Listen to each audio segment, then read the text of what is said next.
السلام علیکم ناظرین، نیشنل اور انٹرنیشنل خبروں میں آپ کا خیر مقدم ہے۔ میں ہوں ارشیا شیخ۔ نظر ڈالتے ہیں آج کی اہم خبروں پر۔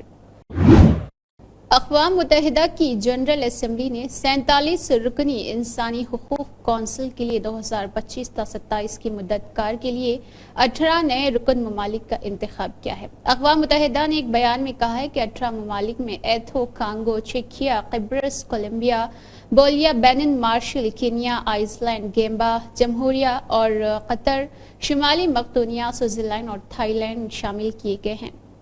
ان تمام ممالک کو 1 جنوری 2025 سے 3 سال کی مدت کار کے لیے منتخب کیا گیا ہے اور یہ ان رکن ممالک کی جگہ لیں گے جن کی میعاد 31 دسمبر 2024 کو ختم ہونے والی ہے۔ اس کے علاوہ تمام سبکدوش ہونے والے رکن بھی شامل کیے جائیں گے۔ اس کے علاوہ بھی ویتنام کو اس میں شامل کیا گیا ہے۔ مدھیہ پردیش بھارتیہ جنتا پارٹی کے رکن اسمبلی پردیپ پٹیل کا ایک ویڈیو سوشل میڈیا پر وائرل ہو رہا ہے جس میں وہ ضلع کے ایک سینئر پولیس عہدیدار کے سامنے گھٹنے ٹیکتے ہوئے نظر آتے ہیں۔ اس کے ساتھ ہی رکن اسمبلی پٹیل کی طرف سے ریوا پولیس کے انسپکٹر جنرل کو لکھے گئے خط کی کاپی بھی سوشل میڈیا پر وائرل ہو گئی ہے جس میں انہوں نے اپنے ضلع موگنج کو غیر قانونی منشیات کی گرفت میں ہونے کی بات کہی ہے۔ خط میں الزام لگایا گیا ہے کہ ان کے اسمبلی حلقے کے ہر گاؤں میں غیر قانونی نشہ اشیاء فروخت ہو رہی اور اس معاملے میں مؤثر پولیس کارروائی نہ ہونے کی وجہ سے جرائم میں بھی مسلسل اضافہ ہو رہا۔ انہوں نے الزام لگایا ہے کہ مجرموں کو پولیس کا کوئی خوف نہیں ہے اور پولیس پر جان لیوا حملے کیے جا رہے۔ انہوں نے خط میں درخواست کی ہے کہ پولیس منشیات کے کاروبار میں ملوث افراد اور انہیں تحفظ فراہم کرنے والوں کے خلاف مؤثر کارروائی کرے۔ اس کے ساتھ ہی وائرل ویڈیو میں سینئر پولیس عہدیدار additional superintendent Patel of police A S P Anurag Pandey کے سامنے گھٹنے ٹیکتے ہوئے نظر آئے۔ اس پر پولیس عہدیداران سے ان کا مسئلہ پوچھ رہے ہیں جس پر پٹیل یہ کہتے ہوئے سنے جا رہے ہیں کہ مسئلہ کچھ نہیں ہے، آپ غنڈوں سے مجھے مروانا چاہتے ہیں۔ دوران بی جے پی کے سینئر رکن اسمبلی اجے بشنوئی بھی پٹیل کی حمایت میں سامنے آ گئے ہیں۔ بشنوئی نے ایکس پر پٹیل کے اس ویڈیو اور اس سے متعلق خبر کو پوسٹ کرتے ہوئے لکھا کہ پردیپ جی، آپ نے صحیح مسئلہ اٹھایا ہے لیکن پوری حکومت ہی شراب کے ٹھیکیداروں کے سامنے جھک گئی ہے۔ قومی کمیشن برائے تحفظ حقوق اطفال نے ہندوستان میں بچپن کی شادیوں پر امتناع سے متعلق 2023 تا 24 کے لیے جامع سالانہ رپورٹ پیش کی ہے۔ این سی پی سی آر نے بچپن کی شادیوں کے مسئلے کو اولین ترجیح دی ہے اور گزشتہ 3 سال سے مسابقتی امداد باہمی پر مبنی وفاقیت کے فریم ورک کے اندر ایسی شادیوں کو روکنے پر مرکوز جائزہ اجلاس منعقد کرتا ہے۔ اس کے نتیجے میں اس عرصے کے دوران اس کا خاصا اثر ہوا ہے۔ بچپن کی شادیوں کے واقعات کی اطلاعات دینے والوں کی تعداد بڑھ گئی ہے جبکہ کیسز کی تعداد میں قابل لحاظ کمی آئی ہے۔ مشرقی ایشیائی قائدین نے سالانہ سربراہی اجلاس کے دوران متنازع جنوبی بحیرہ چین میں ہونے والی جھڑپوں کے بعد چین پر بین الاقوامی قانون کا احترام کرنے کے لیے دباؤ بڑھا دیا ہے، لیکن چینی وزیر اعظم لی قیانگ نے اس سے انکار کرتے ہوئے بیرونی طاقتوں کو علاقائی معاملات میں مداخلت کے لیے مورد الزام ٹھہرایا۔ جنوب مشرقی ایشیائی ممالک کی 10 رکنی ایسوسی ایشن کی لی قیانگ کے ساتھ ملاقات جاری ہے اور یہ جاریہ سال چین اور آسیان کے ارکان فلپائن اور ویتنام کے درمیان سمندر میں حالیہ پرتشدد تصادم کے بعد ہوئی جس میں متنازع پانیوں میں چین کے ساتھ بڑھتے جارحانہ اقدامات پر بے چینی کو بڑھا دیا گیا ہے۔ ملیشیا کے وزیر اعظم انور ابراہیم نے جو آئندہ سال آسیان کی کرسی سنبھالیں گے کہا ہے کہ اس بلاک نے جنوبی بحیرہ چین پر حکومت کرنے کے لیے ضابطہ اخلاق کو جلد از جلد ختم کرنے پر زور دیا ہے۔ ضابطہ اخلاق پر برسوں سے بات چیت جاری ہے، تاہم بعض دیرینہ مسائل کی وجہ سے اس میں رکاوٹ پیدا ہوئی ہے جن میں یہ بات شامل ہے کہ آیا یہ معاہدہ سب پر لاگو ہونا چاہیے۔ ملیشیا کی قومی خبر رساں ایجنسی برنامہ کی اطلاع کے بموجب انہوں نے کہا ہے کہ آسیان نے تصویراتی آبی گزرگاہ میں امن سلامتی کو برقرار رکھنے کی ضرورت کا اعادہ کیا ہے۔ ہندو فریق کے وکلاء نے آج یہاں ایک عدالت میں اپنا جواب داخل کیا۔ گیان واپی کیس میں 2 دن پہلے مسلم فریق کی جانب سے پیش کیے گئے دلائل کے جواب میں انہوں نے بیان دیا ہے۔ ہندو فریق کی درخواست میں گیان واپی کمپلیکس کے باقی حصوں میں محکمہ آثار قدیمہ کی جانب سے سروے کا مطالبہ کیا گیا تھا۔ بیان داخل کرنے کے بعد عدالت نے اس کیس کی مزید سماعت 16 اکتوبر کو مقرر کی تھی۔ ایڈوکیٹ مدن موہن یادو نے کہا ہے جو ہندو فریق کی نمائندگی کر رہے وہ سول جج سینئر ڈویژن یوگا मुघल शंभू के इजलास पर पेश हुए और बताया है कि ज्ञान वापी कॉम्प्लेक्स में एएसआई की जानिब से किया गया सर्वे अधूरा है। यादव ने बताया है कि एएसआई मजीद खुदाई किए बगैर दुरुस्त रिपोर्ट पेश करने के मौक़िफ़ में नहीं है, लिहाजा इसे यह हुक्म दिया जाना चाहिए कि वो खुदाई करे और सारे ज्ञान वापी कॉम्प्लेक्स का सर्वे करे। मुस्लिम फरीक अंजुमन इंतजामिया कमेटी ने इस दरख्वास्त पर अपने ख्यालात का इजहार किया है। एसपी सरबराह अखिलेश यादव ने साफ किया है कि उत्तर प्रदेश की 10 सीटों पर होने वाले असेंबली ज़मीनी इंतखाबात में पार्टी कांग्रेस के साथ मिलकर इंतखाबी मैदान में उतरेगी। पार्टी फाउंडर्स मुलायम सिंह यादव की दूसरी बरसी के मौके पर सिफी में मुनाकिदा तकरीब खराज अकीदत के मौके पर उन्होंने मीडिया नुमाइंदों से बातचीत में कहा है कि एसपी का कांग्रेस से दरियास्त और रियासत के ज़मीनी इलेक्शन में इत्तेहाद रहेगा और वो इंडिया इत्तेहाद का हिस्सा रहेंगे।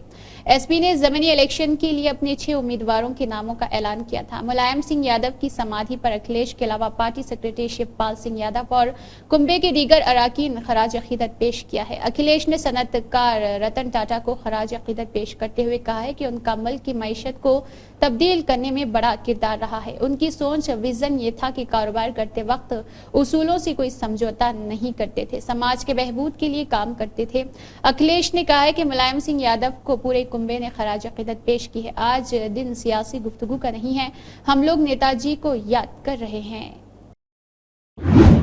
सऊदी अरब में ईरानी वजीर खारिजा अब्बास इराक़ची ने सऊदी वली अहद वजीर आज़म शहजादा मोहम्मद बिन सलमान से रियाज में मुलाकात की। सऊदी खबरीसा इदारे के मुताबिक ईरानी वजीर खारिजा और सऊदी वली अहद के दरमियान होने वाले मुलाकात में खित्ते की सूरत हाल और इस हवाले से की जाने वाली कोशिशों पर तबादले ख्याल किया गया। इसके अलावा इस दौरान सऊदी अरब ईरान की 2 तरफा ताल्लुकात का जायजा लिया गया। इस अहम मुलाकात के मौके पर सऊदी वजीर दिफा शहजादा खालिद बिन सलमान, वजीर खारिजा शहजादा फैसल बिन फरहान, वजीर मुमलिकत काबीना के रुकन कौमी सलामती के मुशीर डॉक्टर मसाद बिन मोहम्मद ओबियान मौजूद रहे। ईरान की जानिब से मुमलिकत में ईरानी सफीर अली रजा इनायती और ईरानी वज़रात खारिजा के आला ओहदेदार भी शरीक थे। अमेरिका में मिल्टन में समंदरी तूफान ने हलचल मचा दी है। इस तूफान से सबसे ज्यादा नुकसान अमेरिका की रियासत फ्लोरिडा में देखने को मिल रहा। तूफान ने बुध के रोज रात 8:30 बजे के आसपास फ्लोरिडा में लैंड फ्लाइट किया था। जानलेवा लहरों, हवाओं और सैलाब जैसी बारिश के साथ मिल्टन ने इसी साहिल पर दस्तक दी जहां कुछ दिनों पहले ही हेलिना ने तबाही मचा दी थी। मिल्टन तूफान की वजह से अमेरिका में 160 किलोमीटर फी घंटे की रफ्तार से हवाएं चल रही। नशीबी इलाकों में पानी जमा होने की वजह से सैलाब जैसी सूरत हाल बनी हुई है।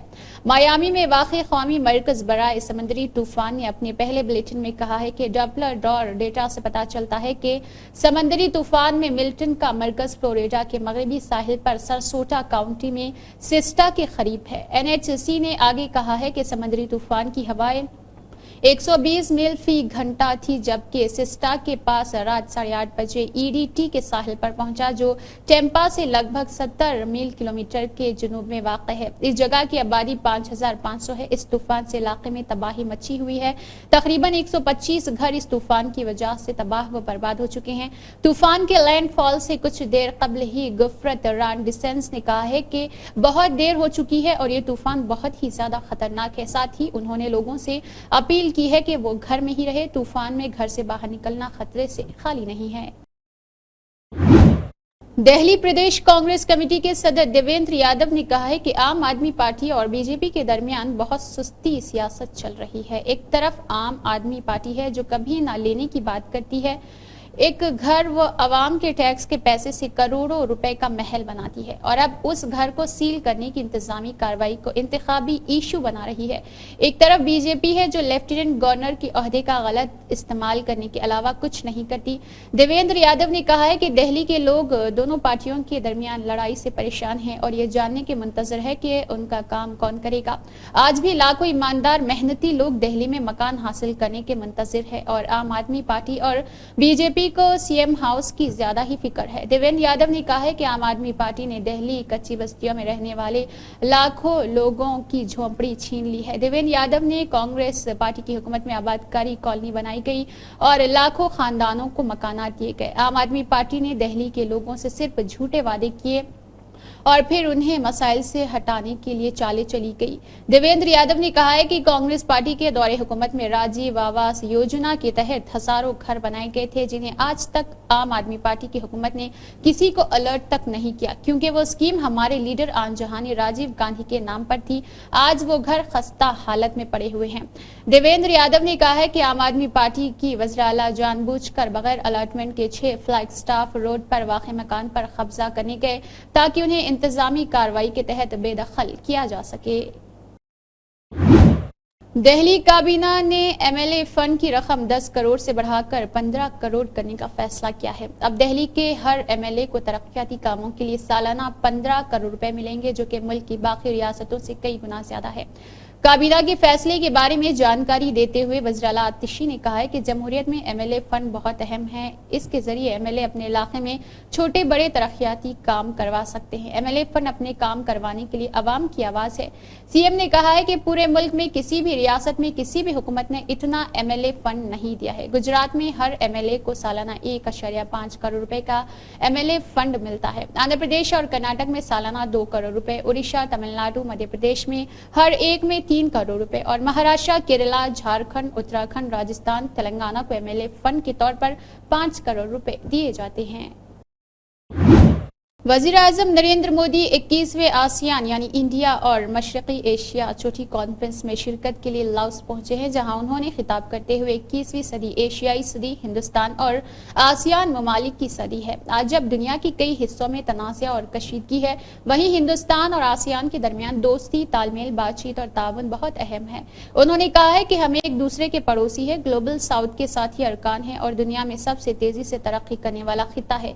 हम अमन पसंद मुल्क है, एक दूसरे के कौमी सालमियत और खुद मुख्तारी का एहतराम भी करते हैं। पीएम मोदी ने कहा है कि आसियान खानदान के साथ 11वीं बार इस इजलास में शिरकत करके मैं खुद पर फख्र महसूस कर रहा हूँ। 10 साल पहले मैंने हिंदुस्तान के एक्ट ईस्ट पॉलिसी का ऐलान किया था। गुज़िश्ता दहाई के दौरान इस पॉलिसी ने हिंदुस्तान और आसियान ममालिक के तारीखी ताल्लुकात को कायम किया है।